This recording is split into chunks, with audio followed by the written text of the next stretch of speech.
Guys welcome back to Amit and Kitto Jaiswal YouTube channel. तो यहाँ पे किट्टो रानी ने सबको चाय दे दिया तो सब चाय पी रहे हैं।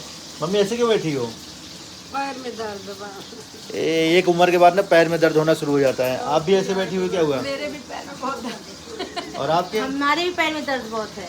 मम्मी 50 से प्लस है, 50-60, दीदी 45 प्लस है। तो इन लोग जो एक वो जो एज फैक्टर होता है ना भाई, उसमें ये पैर का घुटनों का दर्द शुरू हो जाता है। लेकिन कोई बात घबराने वाली बात नहीं है।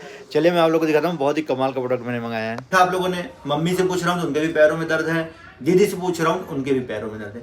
खासकर आजकल जितने भी ओल्ड एज में लोग जा रहे हैं ना, सबके लिए कॉमन समस्या हो गई, सबके पैरों में घुटनों में दर्द तो रहता ही रहता है। लेकिन मैं आज बहुत ही कमाल का प्रोडक्ट लेकर के आ रखा हूँ जो कि आपको इतना बढ़िया मसाज देता है ना, एकदम प्रोफेशनल मसाज लगता है। उस प्रोडक्ट का नाम है अगारो का magma air compressor leg massager, जो कि ये है। उसके साथ आपको 2 लेग पैड मिल जाते हैं, लेफ्ट और राइट, जो कि उसमें लिखा रहता है। और आपको एक एडाप्टर मिल जाता है इस तरीके का, और आपको एक मैनुअल मिल जाता है, और आपको एक ये चीज़ मिल जाती है। ठीक है, अब मैं आप सब लोगों को ये सारी चीज़ कैसे काम करती है, कैसे इसको असेंबल करना है, कैसे ये चार्ज होता है, और इसमें 1 ईयर की वारंटी आपको मिल जाती है अगारो के साथ। लेफ्ट और राइट मसाजर पैड है, तो इसको मैं ओपन करके दिखाऊंगा और कैसे ये इस्तेमाल होता है वो भी मैं आप लोग को दिखाऊंगा। सबसे पहले मैं इसको ओपन करता हूँ। ये देखिए, तो देखिए आपको 3 पार्ट में रहता है। ठीक है, ये वाला जो सेक्शन है ये फीट का सेक्शन है, ये काफ का सेक्शन है, और ये वाला थाई का सेक्शन है। इसमें लिखा भी रहता है कौन सा आपका लेफ्ट लेग में जाएगा। ये देखिए लिखा भी रहता है कौन सा लेफ्ट लेग में जाएगा, कौन सा राइट लेग में जाएगा। और सेम ऐसे ये भी रहता है, लेकिन बस इसमें लेफ्ट राइट का अंतर रहता है। अब जैसे मैं ये आपको ओपन करके दिखाता हूँ, इसमें देखोगे आप, इसमें राइट लिखा होगा। देखिए इसमें लिखा हुआ है राइट लेग। ठीक है, तो इससे आपको कंफर्म हो जाता है कौन सा लेफ्ट लेग में डालना है आपको और कौन सा राइट लेग में डालना है। ये भी ओपन करके आपको दिखाता हूँ, दोनों सेम है, बस लेफ्ट राइट का अंतर है इसमें। और इसका फीट सेक्शन हो गया, ये काफ सेक्शन हो गया, और ये वाला थाई का सेक्शन हो गया। आपको एयर प्रेशर ट्यूब मिल जाएगा दोनों में, जो कि हैंड हेल्ड कंट्रोलर में जाकर के, यहाँ देखिए ये बना हुआ है इसका, देखिए इसमें इसका सुराग बना हुआ है, और ये अप का साइड है, तो ऐसे ही जाकर के इसमें लग जाएगा ऐसे ही। और जैसे दूसरा वाला भी है, दूसरे वाला के भी आप जाकर के इसको इसमें लगा सकते हो। इसमें देखो ऑलरेडी इसका स्पेस दिया हुआ है, इसको जाके लगा दो, ये लग गया। इसका हैंड हेड कंट्रोलर है, इसको कैसे इस्तेमाल करना है, इस एडाप्टर को इसमें कैसे लगाना है, चलिए आप लोग को दिखाते हैं। आपको कुछ इस तरीके का पॉट मिल जाएगा, जो कि आपको इसमें जाकर के लगा देना है। आपको सिंगल यहाँ पे दिखेगा, उसमें जाके लगा देना है, और फिर आपको इसको इसमें लगाना है। लगाते जैसे आप स्विच ऑन करोगे, इसमें पावर ऑन का आपको बटन मिलेगा यहाँ पे। जैसे आप यहाँ पे पावर ऑन का बटन क्लिक करोगे, आपका पावर ऑन हो जाएगा। ये हो गया पावर ऑन। और इसमें आपको अलग अलग मोड मिल जाएंगे, जैसे M1 सीक्वेंस का मोड है, M2 सर्कुलेशन का मोड है, M3 होल का मोड है, और एयर प्रेशर का मोड ये है। तो इसमें 1 2 3 4 मोड मिल जाते हैं अलग अलग तरीके के। तो इसको और कैसे इस्तेमाल करना है उसके बाद अब मैं आपको दिखाऊंगा। जो ये वाला था, इसको आप इसको ऐसे लगाना है। अप वाला हमेशा ऊपर की साइड रहेगा, इसको ऐसे नहीं लगाना है। अप का मतलब है ये इसको ऊपर की तरफ ऐसे लगाना है। देखिए ये लगा दिया आपने। उसके बाद आपका जो दूसरा वाला है मसाज पैड का, उसको भी आपने ये किया, और इसको ले जा करके देखिए ऐसे लगा दिया, तो ये दोनों लग चुके हैं। देखिए इस तरीके से एयर कंप्रेशन बनता है, जिसकी वजह से आपको एक अच्छी मसाज मिलती है। इसको यूज करना बहुत ही आसान है। तो अपने पैरों को, फीट को सबसे पहले आगे वाले पोर्शन में आपको डालना है, और हल्के हाथों से इसको लॉक करना है। बिल्कुल टाइट लॉक नहीं करना, ताकि आपका हल्का हाथ अंदर की तरफ जा सके। और ये रेस्टलेस लेग सिंड्रोम में काफ़ी हेल्प करता है। ये ब्लड सर्कुलेशन को बढ़ाता है और पेन में काफ़ी रिलीफ देता है। इसी के साथ ये वेरिकोज वेन्स और स्वेलन लेग में भी काफ़ी हेल्पफुल है, या फिर जिनके काफ एंगल या एडेमा में प्रॉब्लम है उसमें भी बहुत ज़्यादा हेल्पफुल है। वैसे ये प्रोडक्ट तो है बहुत कमाल का, लेकिन इसको इस्तेमाल करते वक्त आपको कुछ चीज़ों का विशेष ध्यान देना है। जैसे कि कुछ पेशेंट हैं जो मेडिकल डिवाइसेस का यूज करते हैं, जैसे कि पेसमेकर या कुछ ऐसे इलेक्ट्रिक डिवाइसेस जो उनके अंदर यूज़ होती हैं, जिनसे इलेक्ट्रिक इंटरफेरेंस हो सकता है, उनको ये सब चीज़ें इस्तेमाल नहीं करनी चाहिए। या तो फिर अगर आपकी लेग की सर्जरी हुई है तो बगैर डॉक्टर के कहे आप इसको बिल्कुल भी इस्तेमाल ना करें। अगर आपका कोई कार्डियक डिसीज़ है तो प्लीज़ इसको बिल्कुल भी इस्तेमाल नहीं करना है। Not to be use by the person having serious peripheral neuropathy dysfunction. एक बात और, अगर किसी को मैलिगेंट ट्यूमर की प्रॉब्लम है तो बिल्कुल भी इसको इस्तेमाल नहीं करना है। और बॉडी में कभी भी किसी टाइप का ट्रॉमा रहा है तो भी इसको इस्तेमाल नहीं करना है। बस दोस्तों, बस इन्हीं कुछ बातों का आपको ध्यान रखना है। बाकी आप इसको डे बाय डे इसको इस्तेमाल कर सकते हैं, काफ़ी रिलैक्सिंग होता है। आप देख सकते हो मेरी दीदी इसको इस्तेमाल कर रही है जिनकी एज 45 प्लस है और अब इनको काफ़ी रिलैक्स फील हो रहा है। जब आप इसको इस्तेमाल करते हो ना, ऐसा लगता है जैसे कोई प्रोफेशनल बंदा अपनी उंगलियों से आपके मसाज कर रहा है। वो जो फील होता है ना, वो फील इसमें है। और अगर आपके घर में कोई सीनियर सिटीजन है उनके लिए तो बहुत ज़्यादा हेल्पफुल होने वाला है, क्योंकि आप देखते हो कि सीनियर सिटीजन का हमेशा घुटनों में दर्द होता है, फीट में दर्द होता है, तो उनके लिए काफ़ी रिलैक्सेबल होने वाला है। तो आप इस प्रोडक्ट को ज़रूर मंगाएं। अगर आपके घर में कोई ऐसे बुजुर्ग हैं या कोई भी हो जिनके पैरों में दर्द होता है, घुटनों में दर्द होता है, उसके लिए काफ़ी यूजफुल प्रोडक्ट है ये। कैसा लगा? हाथ से पैर दबाने की जरूरत तो नहीं है? नहीं, काफी अच्छा चीज है ये। मसाज बढ़िया मिल रहा है। हाँ। तो दीदी का फीडबैक तो बहुत अच्छा है। अगर आप लोगों को भी चाहिए होगा तो कमेंट सेक्शन में लिंक दिया हुआ है, डिस्क्रिप्शन में लिंक दिया हुआ है, लिंक पे क्लिक करके आप इसको बाय कर सकते हैं। चलिए चलते हैं ब्लॉग की तरफ। The next morning. गाइस, जैसा कि आपने देखा मैं आ चुका हूँ वापस। क्या बात है, अरे तुम्हारा सोना का चेहरा सेम मिल रहा है। पूरा हाँ। सेम मिला ये मेरा सोना का चेहरा पूरा मैच कर रहा है। ये कौन है? गुन्नू। बच्चे जब तक है ना घर में दिल लगा रहता है। ये मुस्कुराहट की वजह जो है वो बच्चे ही हैं, बाकी इतना स्ट्रेस चल ही रहा है लाइफ में, क्या ही बताएं। बाकी आप लोगों ने देखा ही इस वाले ब्लॉग में। अभी मुझे भी डॉक्टर के पास जाना है। आज हम गए थे कहीं और मुझे परसों का अपॉइंटमेंट मिला है। परसों मैं डॉक्टर के पास जाऊंगा। जो डॉक्टर पापा को देख रहे हैं वही सेम डॉक्टर मुझे भी देख रहे हैं। उन्हीं से मेरा भी ट्रीटमेंट चल रहा है, क्योंकि पापा वाला सेम इशू मेरे अंदर भी है। तो वैसा स्थिति ना हो मेरे साथ, जिसके लिए डॉक्टर ने बोला है टाइम टू टाइम चेकअप कराने के लिए। मुझे फाइब्रो स्कैन मेरा हुआ था, क्योंकि फाइब्रो स्कैन में सारी रिपोर्ट मेरी नॉर्मल आई थी। आज मैं एक दो डॉक्टरों से और मिला, तो गुन्ना में जो दोनों डॉक्टरों से मिला था उन्होंने मेरे वो रिपोर्ट देख के क्या बोला, जो आज मिले हैं ना, उन्होंने बोला मैं आपकी मम्मी, ठीक है। उन्होंने मेरी रिपोर्ट देख करके बोला कि ये इतना ज़्यादा टेंशन ले रहे हैं। डॉक्टर ने यही समझाया है कि आप इतना ज़्यादा चिंता मत लीजिए।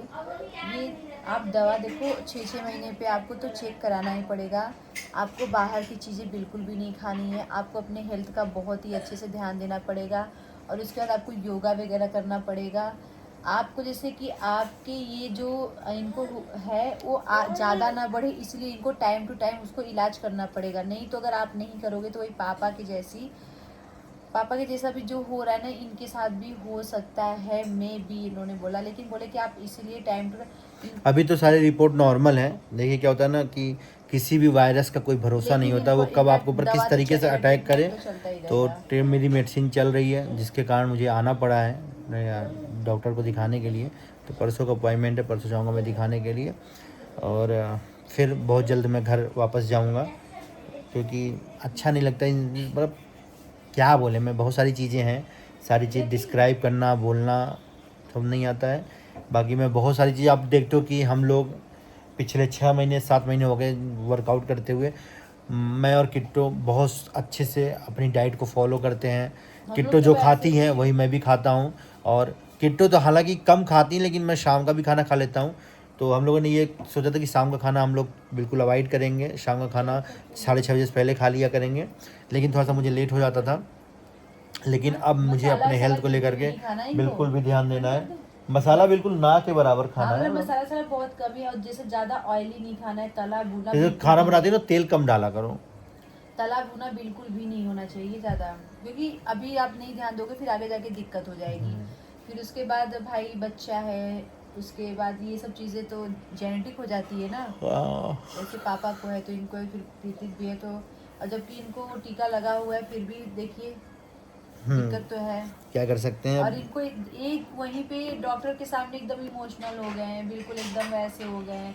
तो डॉक्टर ने इनको यही समझाया कि ज़्यादा स्ट्रेस में आप जितना ज़्यादा सोचोगे उतनी ज़्यादा बीमारियां आपके अंदर आती रहेंगी, और बीमारी बता के नहीं आती। मैं एक चीज़ बताऊँ गाइस, खुद से पैदा करता है। मैं कभी भी मैंने इन सब मतलब बीमारियों के बारे में उतना मैंने सोचा ही नहीं। मैं हमेशा अपनी लाइफ में पैसे कमाने के लिए, एक अच्छी लाइफ स्टाइल के लिए, एक होता ना कि एक हेल्दी लाइफ स्टाइल एक इंसान कैसे जी सकता है, कैसे कर सकता है, मैं हमेशा उसी के पीछे भागता रहा। अपनी हेल्थ को मैंने कभी उतना वैल्यू नहीं दिया, लेकिन अब नहीं जब इतनी सिचुएशन देखता हूँ तो मुझे ऐसा लगता है नहीं, आदमी को अपने शरीर पे पहले ज़्यादा ध्यान देना चाहिए, क्योंकि हम लोग कमाई के लिए तो लगे रहते हैं भाई, 30 साल 40 साल कमाने के पैसे के पीछे लगे, लेकिन 40 साल बाद जब हमें लगता है हम लोग सब कुछ सेट हो चुका है, हम लाइफ एंजॉय करें, लाइफ एंजॉय करने के टाइम पे 10 बीमारियां घेर लेती हैं। इसलिए लगता है कि नहीं यार, लाइफ को एंजॉय भी करो, पैसे भी कमाओ और अपने हेल्थ का भी ध्यान रखो, जो कि मैं साल में अपना टेस्ट कराता था, लेकिन अब मुझे 3 महीने 6 महीने हर चीज़ के टेस्ट कराने पड़ेंगे, ताकि कोई सिचुएशन ख़राब ना हो। बाकी कल मेरे दोस्त मिले थे बहुत सारे, जिन्होंने मुझे बहुत अच्छी अच्छी सलाह दी, बहुत अच्छी अच्छी बातें बताई, ठीक है, कि भाई अगर हर चीज़ का इलाज है, लेकिन अगर वो टाइम से पता चल जाए, इसलिए अपने टाइम से हर चीज़ का टेस्ट कराते रहो। पैसा कमाते हो उसको टेस्ट कराते रहो, क्या दिक्कत है, कोई ऐसी तुम्हें दिक्कत थोड़ी नहीं है। तो ये सब बातें हैं गाइज। मेरे को सर मेरा जैसे तो ना आप बोल रहे मेरा सर ठंडा, क्योंकि हम लोग आज सुबह से पहले सुबह का गए थे, आए हैं 3 बजे आए हम लोग। 3 बजे क्या हो गया, वो तो धीरे धीरे यहाँ आते आते 4 बज गया, और घर के अंदर आते थे 5 बज चुका था। फिर उसके बाद सुबह 7 बजे उठे, नहाए धोए, ये पूजा पाठ किए, फिर हम जल्दी से रेडी हुए, और उसके बाद मुझे लगा कीर्ति का स्कूल है, फिर अचानक से याद आया नहीं आता, तो अम्बेडकर जयंती है तो कीर्ति का छुट्टी है, फिर उसकी मैम का मैसेज और ट्रैफिक भी नहीं था, उसके स्कूल ट्यूशन भेजना है, फिर मैंने सब कुछ बोल बाल करके, फिर उसके बाद बाकी वहाँ पे पता है हॉस्पिटल में ऐसी उसकी स्मेल से ना नाक में से सर में चढ़ता गया। फिर आए हम नहाए धोए, ये भी नहाए, कपड़े वगैरह सब कुछ चेंज किए, खाना खाते खाते तो टाइम हो ही जाता है।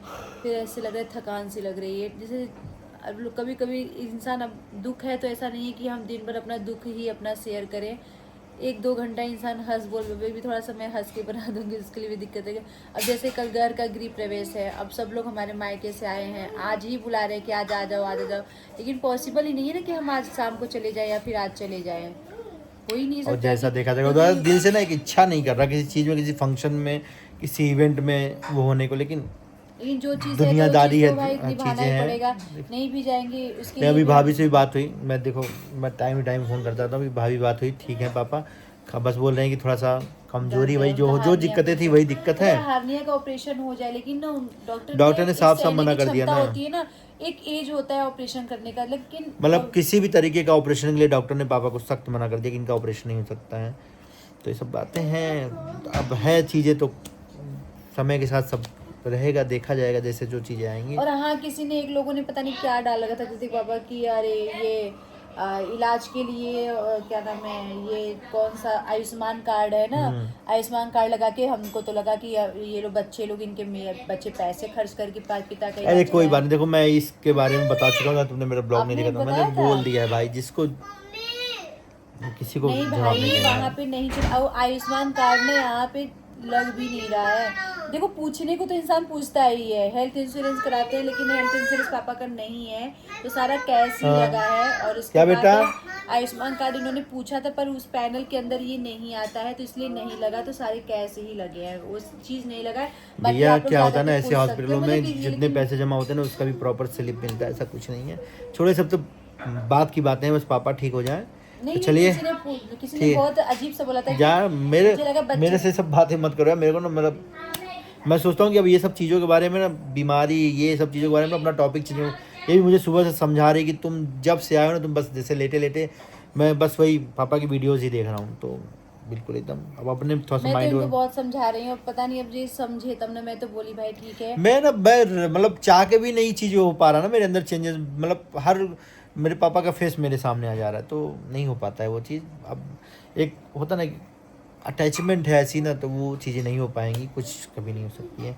तो बाय बाय, अभी रखते हैं।